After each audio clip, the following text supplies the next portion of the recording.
Welcome to the Circle of Influence webinar series. This series highlights an incredible collection of conversations and thoughtful discussions between Saddlefit for Life's founder and certified master saddler Jochen Schleese and equine professionals that have dedicated their careers to optimizing the health, well-being, and performance of the horses in their care.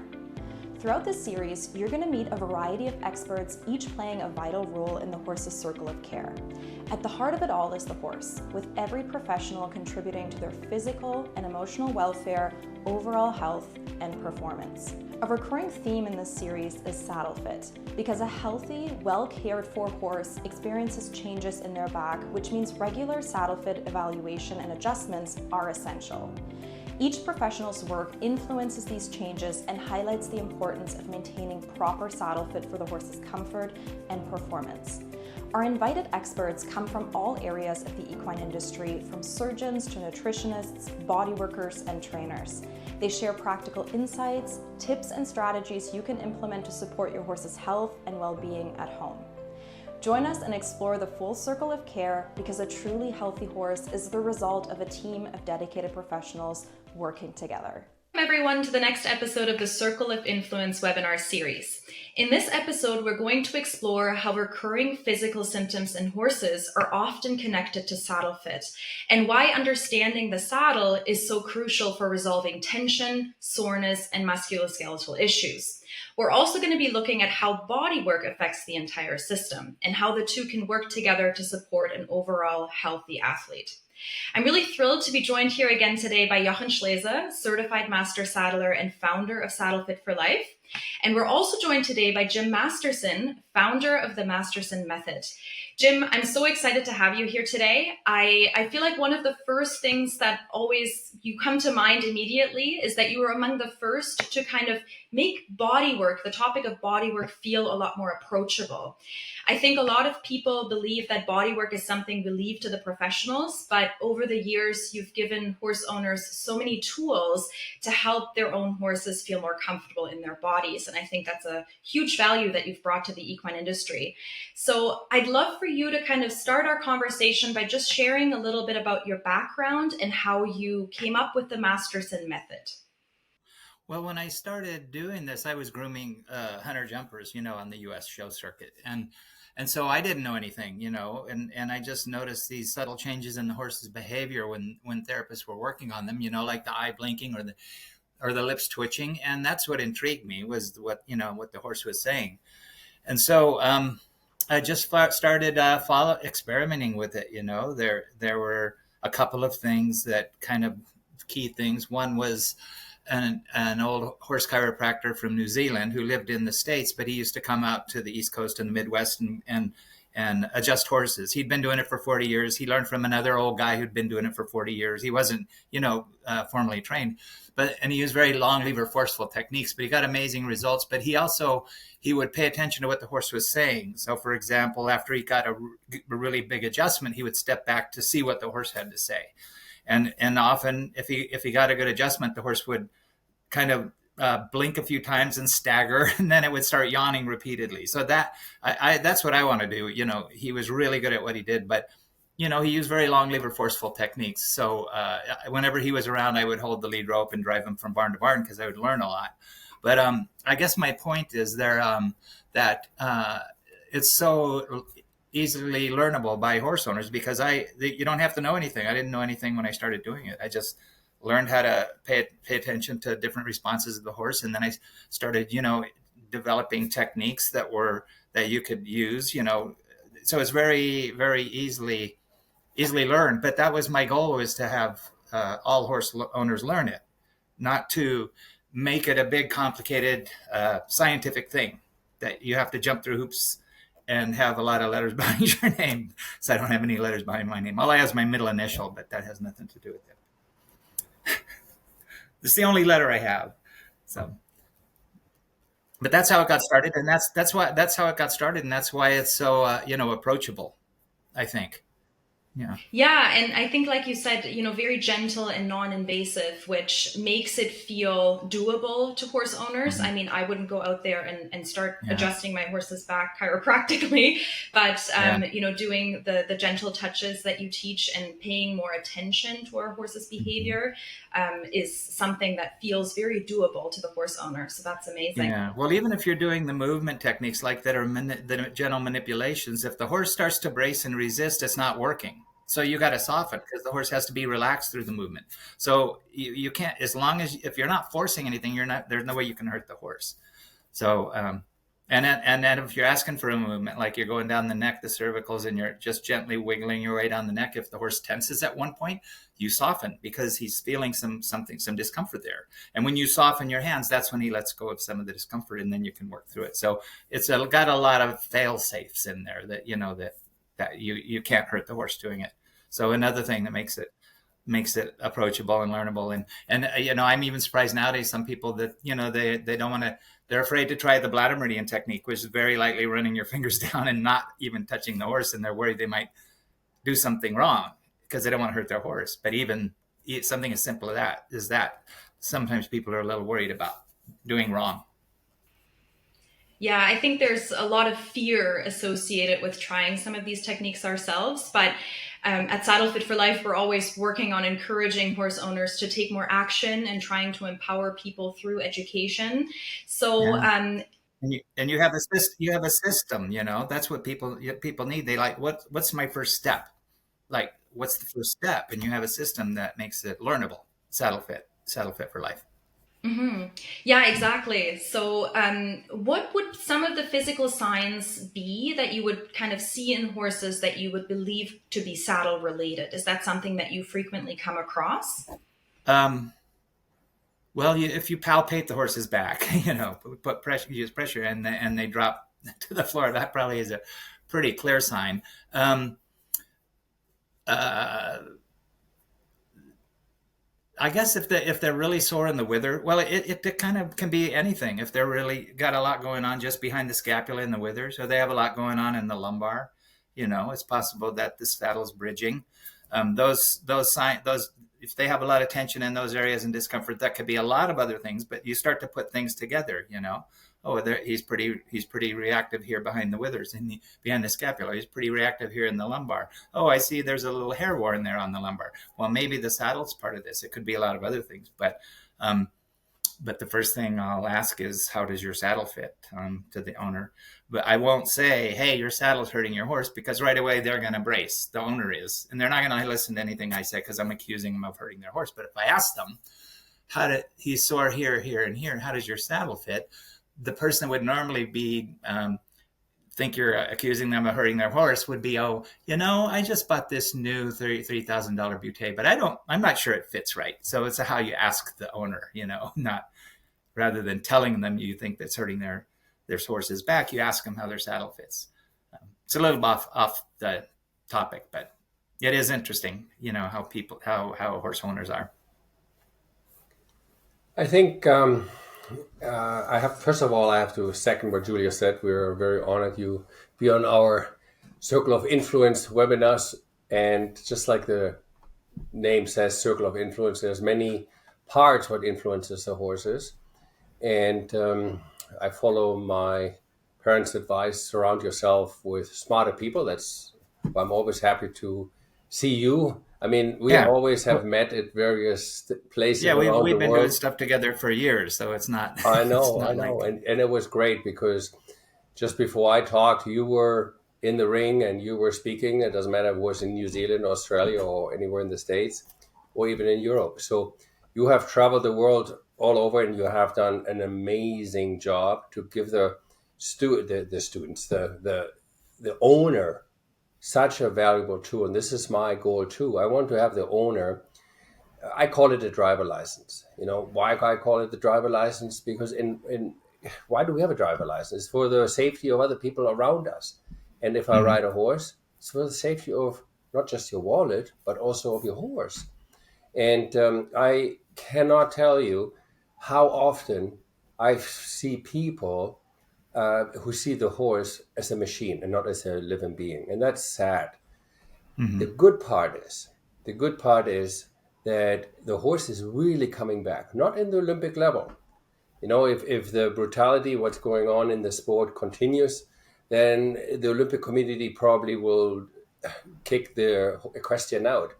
But it's really neat to see that beside next year, the zodiac sign in the Chinese world is the year of the horse, and we see many people get horses not be run into the Olympics because they give us such a healing power as humans, and this is so neat how sensitive these animals are, and this is what you teach in your course. And when people say to me, one spoke is more important in the wheel than the other spoke, then they clearly don't get it, because eventually the wheel, the circle, will have a problem. And just as saddle fitting is important, bodywork is important. People forget very often that horses are not meant to carry humans. We adopted them to give us speed and land and not land, but conquer the land, and God knows what else we did with them. But we now see, oh, wow, they give us so much back. And the power you apply, not just to the horse owner, but also to the saddle fitters, is humongous. Why? Because I can fit the saddle from here to there for everywhere. If there is restriction, or the horse is stuck, or the horse has other issues, let's say in the neck, the saddle fits good. But if he's not released in the neck or in the croup somewhere, the saddle will never fit, because the horse is constantly compensating. So I'm a massive advocate in terms of the circle of influence. Every spoke in the bicycle wheel is important. And why I do what I do is to educate people, like you just mentioned it before we hit record. That's our job, to educate people. Because we often do everything with the press of a button on our phones. Everything is so convenient, so easy. But the horse, I always say it takes 3 human lifetimes to learn. The only good thing about internet, as far as I'm concerned, is that we have now the ability to share our wisdom faster. And this is what you and I do. And I really, from the bottom of my heart, thank you for doing that. Yeah, well, it's our job. That's right. That's we our don't want to job. get fired from that job. We'll have to go out and work on horses and fit saddles ourselves. And there are not enough of us to do all that. I think all the horses in the world, if we can teach the owners how to do it, and the farriers how to do it, and the riders how to do what we're doing, then that's so much better. I think you always have been like 10 years ahead of the industry. I guarantee you, when you started, people poo-pooed that, what is that, what he's doing? He doesn't even touch the horse, You probably heard your fair share. And only and now what you just mentioned, you just read the horse, look at the signs, look at the face, The horse will say it in the end, like you said, they yarn nonstop, relax. And I find it fascinating how science finally picked up what you're saying for decades. We're talking about the ethogram, right, of the facial expression of the horse, which you have been taught through 3,000 students worldwide. Yeah, so, we miss so much. Some of it's so subtle. We miss so much, whether we're doing body work or riding or just handling the horse. We just kind of, people just aren't yet, a lot of people aren't yet aware of just slowing down and then seeing what's going on with the horse as they're doing it, or even not even before they do it. But we in Germany, I grew up and I had many coaches who very, very old, and they learned how to ride in the German cavalry, and they were really strict, very forward. And they always referred to a book by Udo Berger. It was written in 1903. It's called The Rider Forms the Horse. But also in this chapter, he talks about the horse mirrors the rider. And with that, also the energy. Have you come across students who are sometimes extremely aggressive or angry, and they're trying to work with the horse, that you actually have to do your Masterson Method first on the rider? I'm right? Sometimes people ask me, can you work on my back or my neck or something? And I say, I don't work on humans because they bite and kick. So. I find it. But it brings up a good point. That's when I was talking about, like if I suspect maybe the saddle's hurting a horse's back when I'm working on a horse, rather than tell the owner I think the saddle's hurting the horse's back, which causes a brace in them, I ask them he's sore here and here and here. It could be the saddle. It could be a lot of things. How does your saddle fit? And if I approach it that way, then the owner doesn't brace. They're open. That's right. And so it's just how we are with people. If we're with people the same we are with horses, then often they'll change and they'll soften a little bit. Some really angry person that's really pissed off at their horse and they're kind of throwing a fit, maybe rather than say calm down, which is probably often doesn't work with somebody that's angry, it makes it worse. I might just, do something with the horse that's really,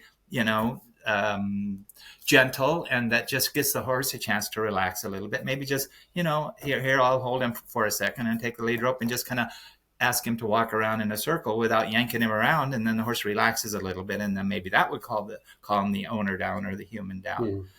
Because you can't make a horse calm down, and you can't make a human calm down either. You've got to do something kind of outside of that interaction.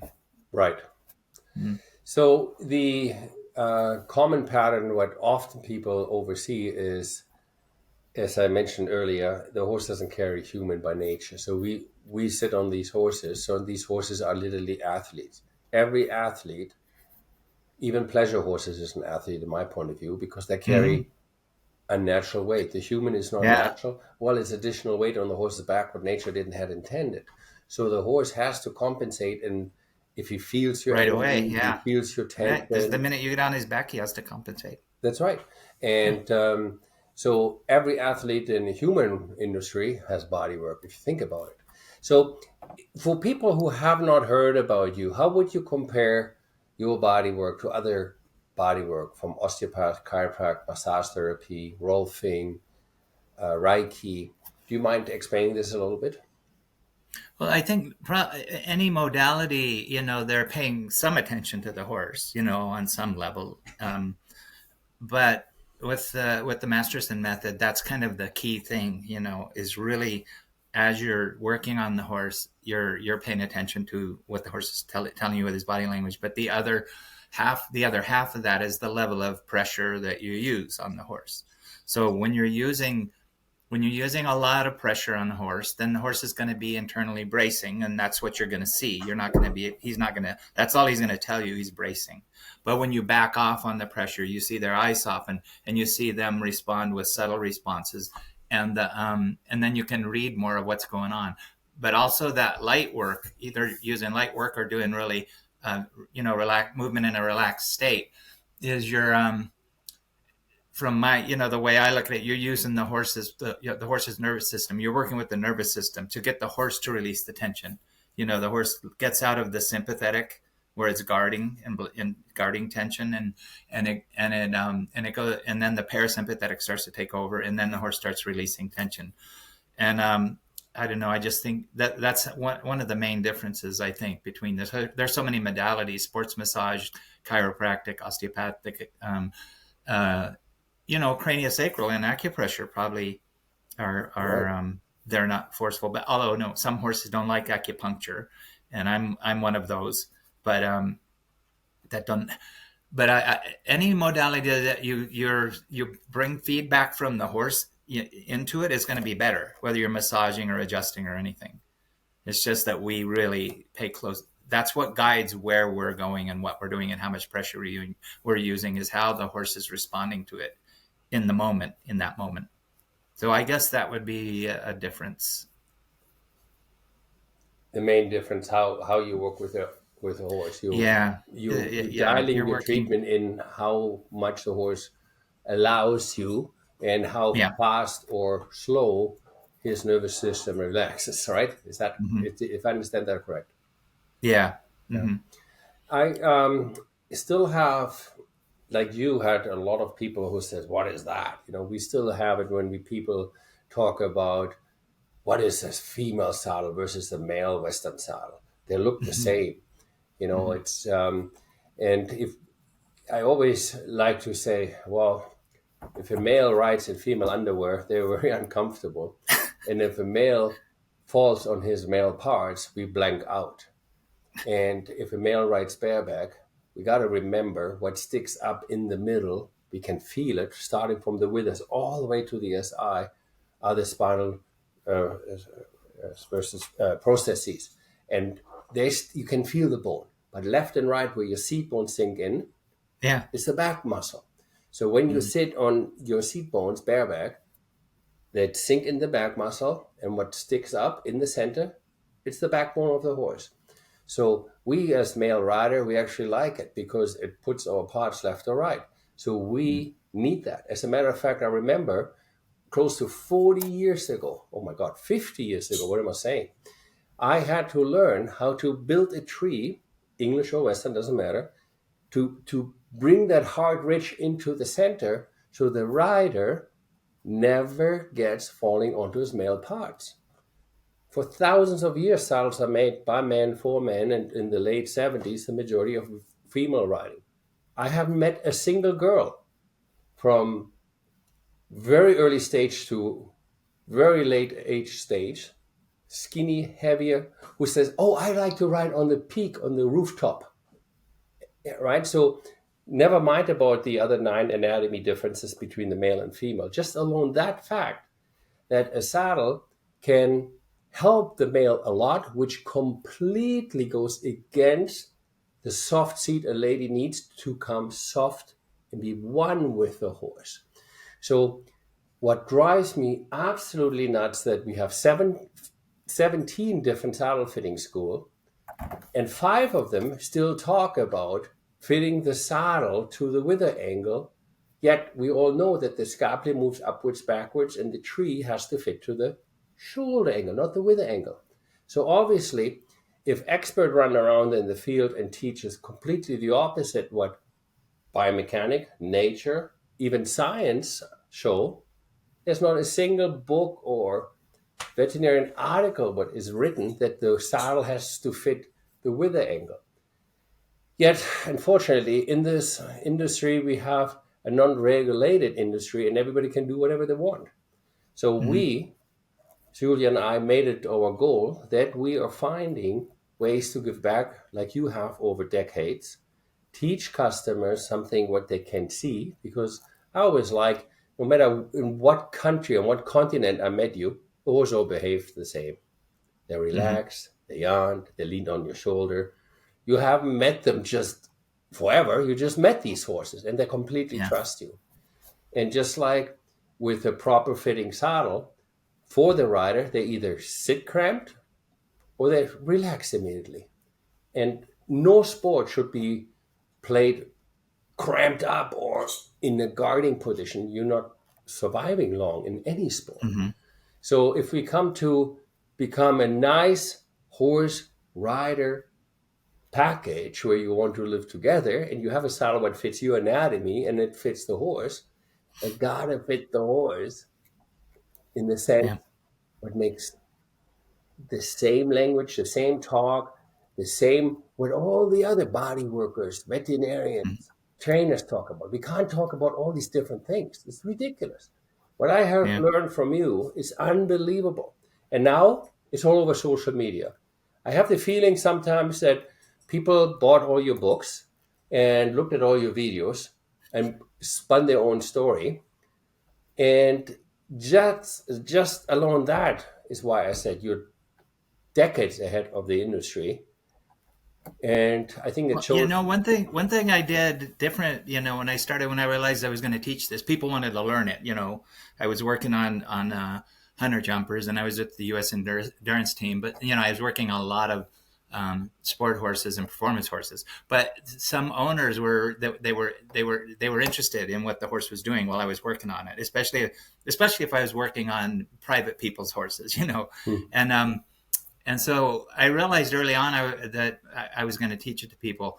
But one thing I did, I think that was different, and then people would call me on it. I shared a lot on YouTube. I shared a lot. I gave away a lot because I wanted people to, try the bladder meridian. And if they made a change in their horse and they liked it, they'd come back and learn more, rather than having somebody keeping it to yourself and no, you got to pay for it. You got to take the course. My philosophy was just the more you share it, the more it gets out. And then the more people try it. And if they like it, they come to you. If they don't like it, I don't want them coming to me anyways.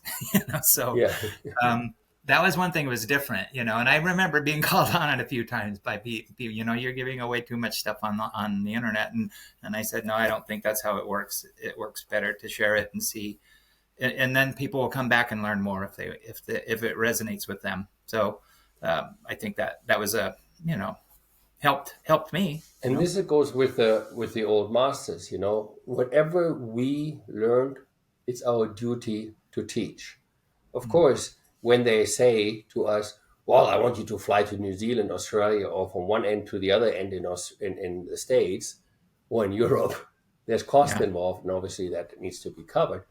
But the nice thing about the internet is the fact that we can give enough of information that makes a massive difference. And just like anything else, once you see how much it works, then you want to know more. Some people, it's just fine what it is. But here's the best part: the horse always is the judge. Yeah. Once you learn how to pay attention to that, sometimes people, it's what kind of bit. Well, the bit that works, for you and the horse. That's right. But you have to learn first, make people aware of what the horse is saying, to you. So, and I think it's changing with the internet. A lot of people are becoming more aware of, of stuff that you do and that I do. And I think it's changing people's, the way they see the horse a lot. There's still a lot to do out there, but. Of course, we all know humans in general are very envy and greedy, but in majority, we like to help. Majority, we like to give. And I'm a firm believer in this. And some people, if it's the Masterson Method, or the farrier, or the saddle maker, or the saddle fitter, they like it so much, they want to do it a professional. So in your industry, could somebody go through all these different courses you offer and make a full income and living? Say that again, I didn't get it. In your Masterson methods, how many different levels do you have? Well, once people buy the book or the DVD or see something on YouTube and then they decide they want to learn more, we have a weekend course and we have instructors all over the world teaching that. And then if people want to learn more, we have a 5-day advanced course, and they can do that. And we have a lot of instructors teaching that. But then I remember when I started teaching it, that sometimes therapists were coming to my courses and they said, well, do you have a certification? And I said, well, no, but we can make one if you want. And so we put together a certification program, which involves, quite a bit of field work, working on horses and meeting up with coaches. It's all interactive. Even our mentors, when they do case studies and they submit case studies online, the mentor gives them feedback on the case study. So it's not just check the boxes. It's an interactive process. And then when you go through that, when you're deemed ready, then you'll go to a final certification course, which is a 3-day course. So that's kind of the steps. It's a weekend, an advanced 5-day. They're open to anybody. Then people that want it, that are more serious about it, then we have the field work program and the certification course at the end. So your method you teach, do people could make a living with that, just doing that? Well, it's hard. I have to be honest. When you start out in any, service in the horse world, whether probably not horseshoers, because it's hard to find a good horseshoer. But I worked for a horseshoer pulling shoes when I started doing the bodywork, and I was trying to build up my clients one at a time. It takes one at a time. They're not just going to start knocking on your door. But so a friend of mine, he was a horse show farrier, and he paid me $80 a day to, ride with him and pull shoes and keep his rig clean and everything. And I got to meet clients that way because they were all hunter jumper people. But anyways, so I thought I was going to shoe horses and do body work. So I went to a 2-week shoeing school course just to learn to put on, keg shoes and not lame the horse. And Kenny said to me, I said, what's the one thing that I could do to be successful? And he said, show up. That's for horseshoers. If they show up, that's the first thing, and then have to go from there. But they were so hard to find horseshoers. But body workers, it's still there's still a lot of people that they don't think the horse needs body work, or they do want to have their horse have body work, but they may not want to pay for it. So and all the people that go through our program, that's part of it. Once you're through the program, you got to build your business one horse at a time, and so you'll start out, when you start out, you better have another job or some way to make a living when you start out, because unless you're already in the business, let's say you're an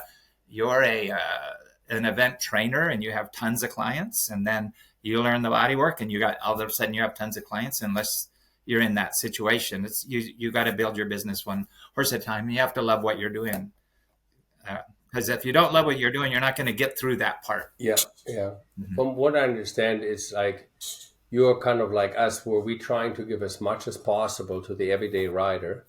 My dream is everybody would know the pen or the pencil saddle fitting check.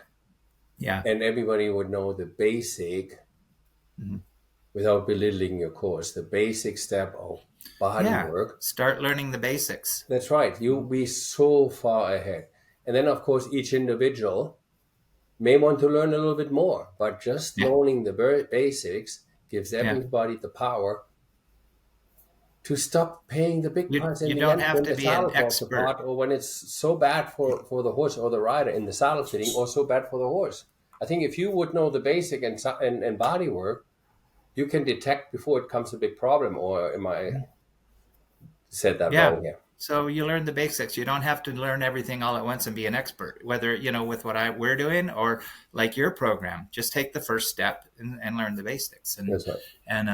And go from there. And then you keep learning more. But I'm not an expert on saddle fitting, but I know at least I've learned enough that I can know when something's really, really wrong. With the saddle fit. I like the quote from one of our ex-military instructors I had, and he says, in the Army we didn't have time to take courses, we didn't have time to learn about saddle fitting, but we know the basics. Now, given back that this is all what they've done, right? They didn't have a accounting job on the side or an engineering job on the side, and then rode for an hour or two a day. That's all they did all day. Obviously, it's a little bit different. But the sergeant couldn't teach the whole entire army about all the saddle fitting. They knew the basics. And I think they also were, all of us will be the same, I guess. If you grow up with horses and be around horses all the time, like you did, you start to pay attention. Oh, this was interesting. Oh, you give me that sign when I did this. You made it much more easier for today's world, for people who don't ride in the army and don't live with a horse all day, but they love them as if they would. So with the program you have designed, this inspired Saddlefit for Life to design a program just like that, through internet, if it's YouTube or Facebook's ads, to give the customer the opportunity to do the basic check without breaking. There are a lot of people nowadays that are getting into horses later in life. People are retiring earlier, and they rode when they were kids, or they never rode and they wanted to, they wanted to start riding. So there are a lot of people that need that help, need to be educated, more. What I like to know is what gets you out of the bed every morning. And don't say your wife or the alarm. My wife. Don't say that. Right around 9 o'clock every day. No, I get up earlier than that. So what makes you really, really happy when you work with horses? What is that like? Oh, that endorphin rush, what you always get? Well, it certainly slows me down, And so I more and more just want to be with them more than do anything with them. But, my wife stopped riding about 5 years ago because of her back. And so I had two horses, and then eventually one died and the others retired. But so I thought, well, we're not going to be riding anymore. But she's she decided she needs to have horses, and so she's starting to ride and doing what she can. So we recently got two new horses, so I'm back riding again.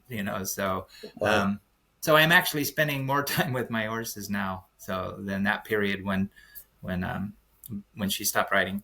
And I enjoy it. Sometimes she has to make me do it, because I'm on my laptop, I'm doing business and trying to make things grow, and she has to make me stop and go riding. But and it's a little annoying when she's doing that. But when I do stop and go riding, it's really, really nice, That's right. and spend time with the horse. And these two horses, like, I don't want to start going on about, people can go on forever about their horse. So here's what I don't want to do that. But my horse now is a little 8-year-old Frisian Morgan Cross, and he loves people, and we go out and sit with a glass of wine in the evening. We call it happy hour with the horses. We sit in the paddock, and they both stand there with us. And Griffin comes and he puts his nose on my hand.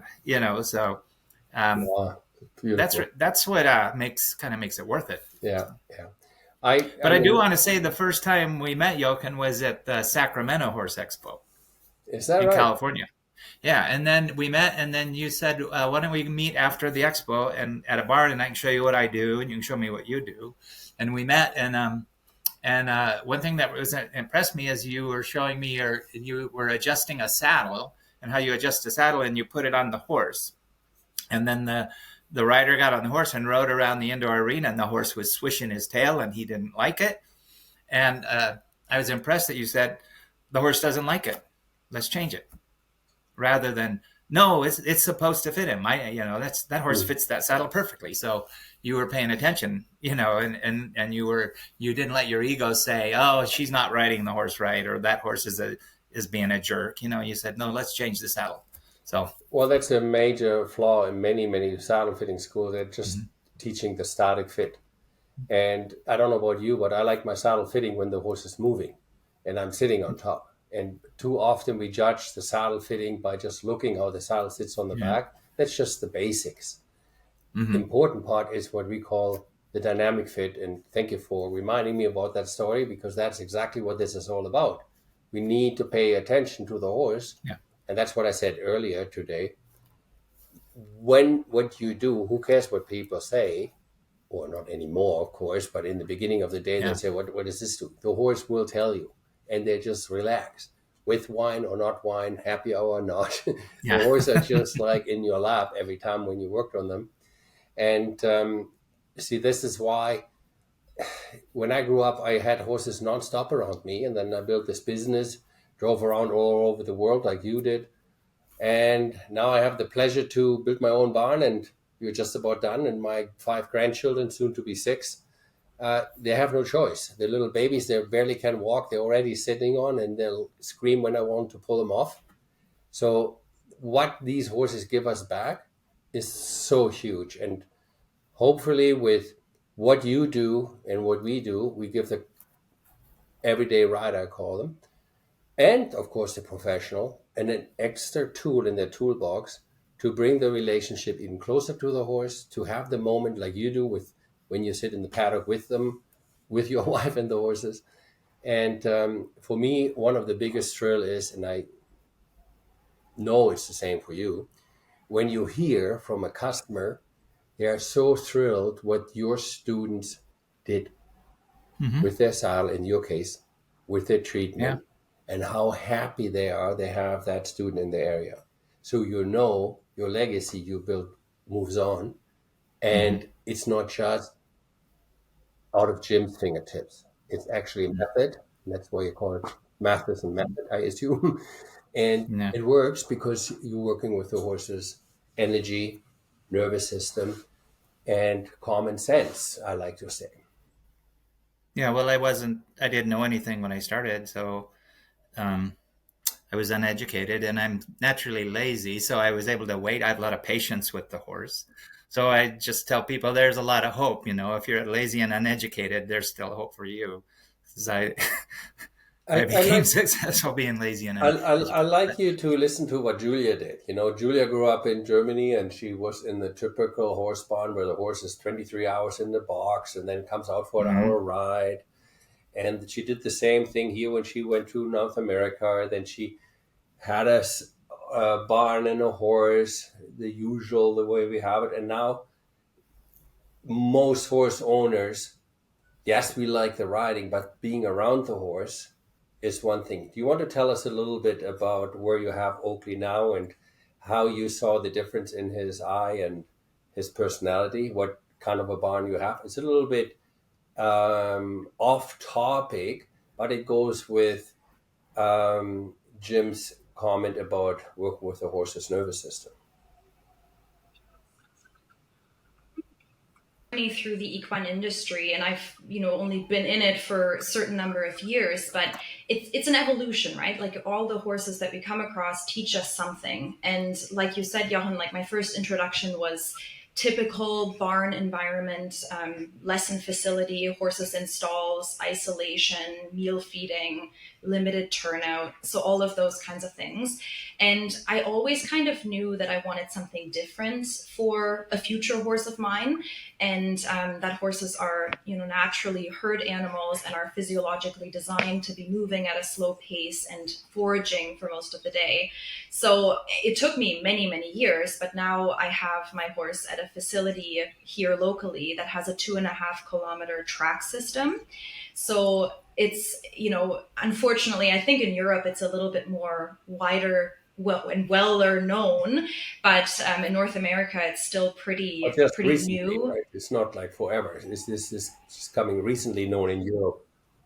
Yeah, that's true. It's a fairly recent development, but we're really fortunate here to have access to a huge area and be able to have this lengthy track system in place. And we have 9 horses on it successfully, a mixed herd with over 20 feeding stations, multiple water stations. And it's just incredible how different my horse's behavior and even his physical appearance are from switching, from a more traditional boarding facility to this type of system.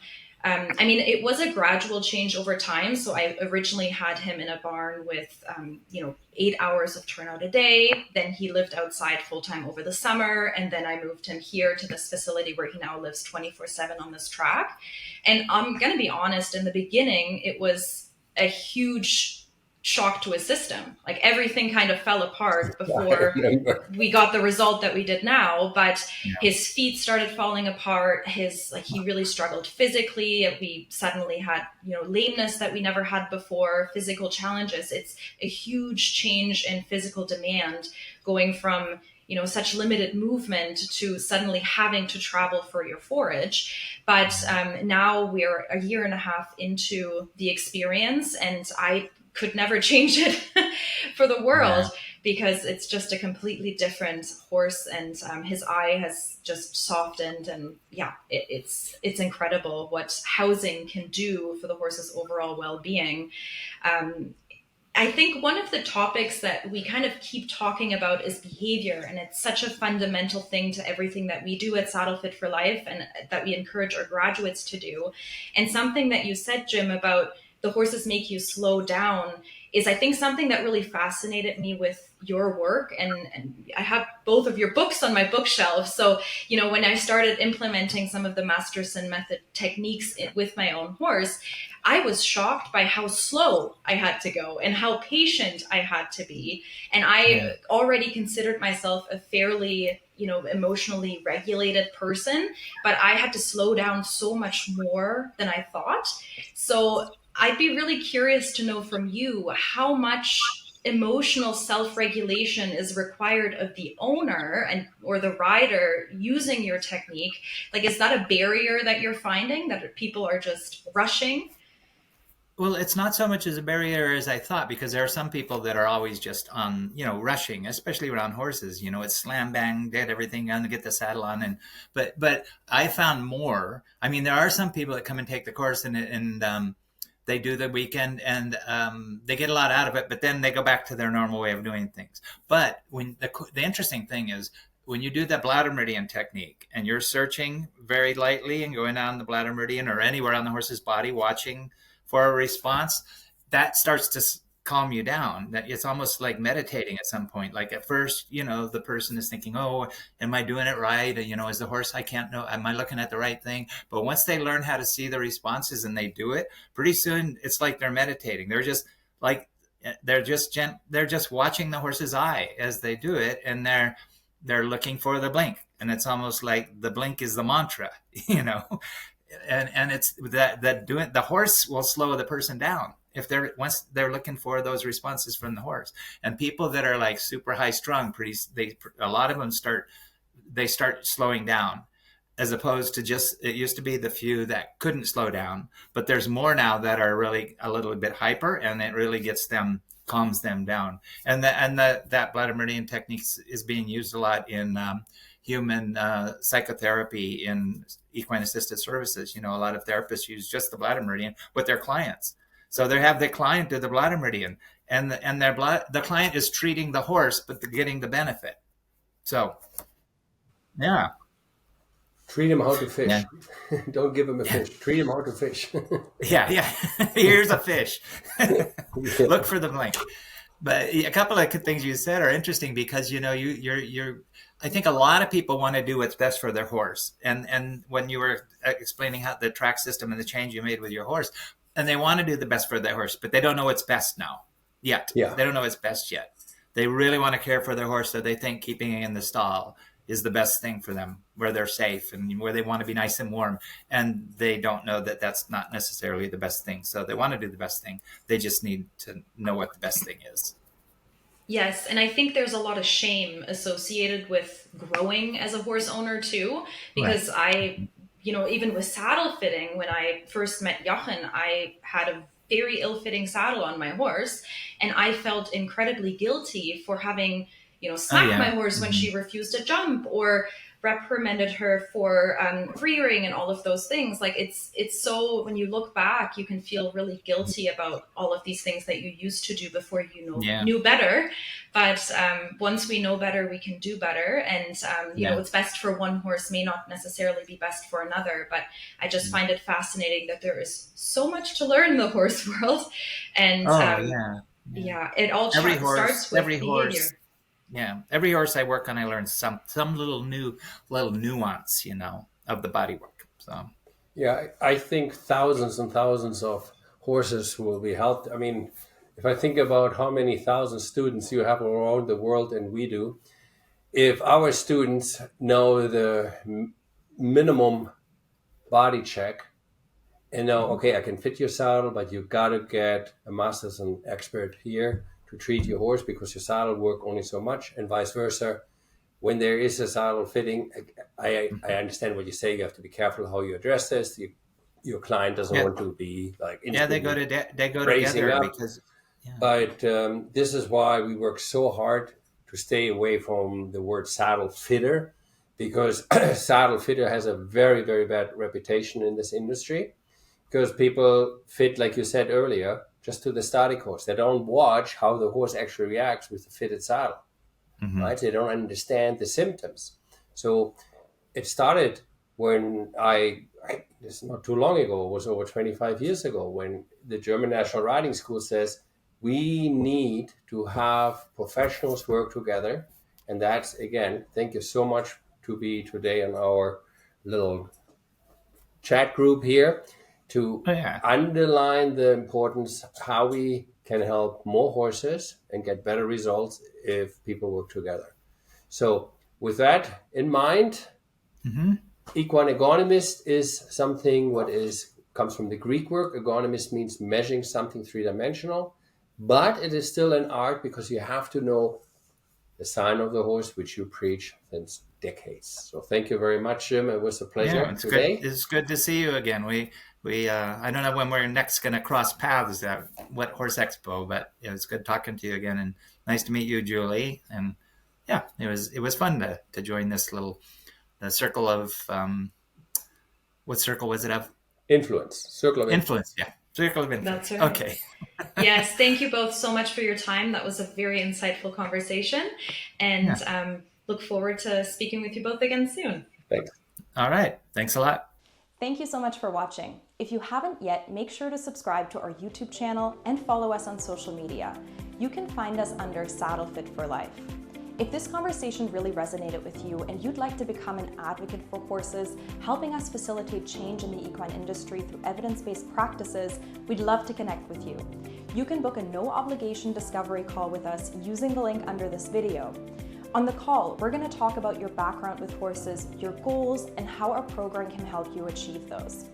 Whether you're looking to start a career as an equine professional or to enhance an existing equine business, whether you're a body worker, a trainer, a vet, or any other equine professional, our programs are designed to support you every step of the way. Click the link below to book your call. We're excited to speak with you and explore how you can make a real impact for horses. Regardless of whether you take me up on that offer, make sure to check out the next episode of this series. Happy riding.